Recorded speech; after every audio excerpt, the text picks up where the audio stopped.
పేరు చెప్పన్న. దేవదాసు. మీరు వ్యవసాయం ఏం చేస్తారు? మీరు మిరప పత్తి. మిగతా ఆయిల్స్ ఎన్ని సంవత్సరాల నుంచి వాడుతున్నారు? 3 సంవత్సరాలు. మీరు ఎంత అయింది మీకు దిగుబడులు ఈ మిరప తోటలకి?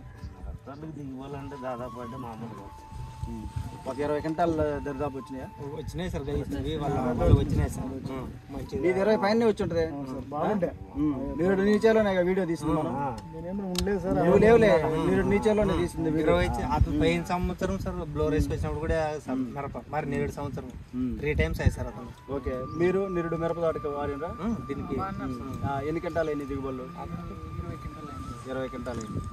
మీరన్నా అందరికి యావరేజ్ 20 క్వింటాల్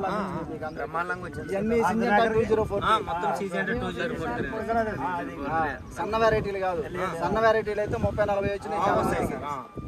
ఇవాళ రైతులు సింజంటా 2043 అంటే లావు రకాలు అనమాట. అవి వీళ్ళకి యావరేజ్ 20 క్వింటాలు వచ్చినాయి. నాకు తెలిసి జాను నిరుడు ఇంకా ఎక్కువ వచ్చి ఉంటాయి. మనం ఆ చెవులో వీడియో కూడా పెట్టాం. మొదటి కొత్తగా 15-20 అయితే 30 గోపాల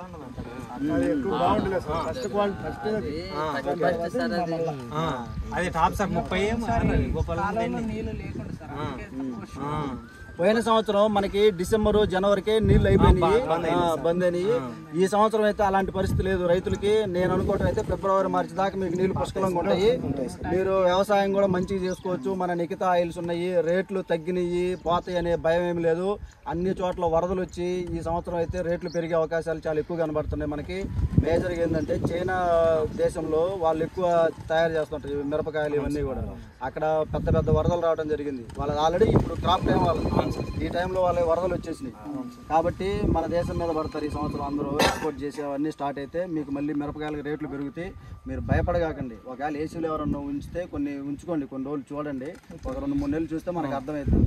పైగా మళ్ళీ ఇటు మనకి మా నార్త్ సైడు మహారాష్ట్ర కానీ గుజరాత్ అటువైపు కూడా వరదలు బాగా వచ్చేసింది.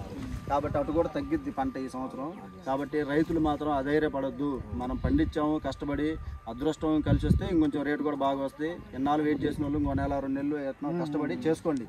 రేట్ వచ్చిన తర్వాత అమ్ముకోండి. మీరు భయపడగాకండి. ఎప్పుడైనా సింజంటా 2043 ఎక్స్పోర్ట్కి వెళ్తాయి. ప్రతి దాంట్లో దాన్ని వాడతారు. మన గోలకేసే నెయిల్ పాలిష్లు వాడతారు, తర్వాత మొత్తం కాస్మోటిక్ దాంట్లో వాడతారు, 5 స్టార్ హోటల్స్లో వాడతారు, పెయింటింగ్ వాటిల్లో వాడతారు. ప్రతి దాంట్లో ఈ 2043 వెరైటీ వాడతారు. ఎందుకంటే అది రంగు బాగా వస్తుంది అనమాట. 5 స్టార్ హోటల్స్లో ఏంటంటే రంగు బాగుండాలి, వాళ్ళకి ఎర్రంగా, మంట మాత్రం తక్కువ ఉండాలి. ఇది ఇవాళ చూస్తే మనకి ఎక్కడ పెట్టినా ఇవే వాడతారు. ఇదంతా కూడా మార్కెట్లో చేసే జిమ్మిక్కులు ఇవన్నీ. మీరు రైతులు నష్టపోతున్నారు. ప్రతి ఒక్కళ్ళు రైతు మీదనే ఆడుకుంటున్నారు. కాబట్టి మీరు కొద్దిగా వెయిట్ చేసి చూడండి. ఒక 2-3 నెలలు వస్తే తర్వాత అమ్ముకోవచ్చు. ఇది ఇప్పుడు ఈ సమాచారం అందించిన మన రైతు సోదరులందరికీ ధన్యవాదాలు.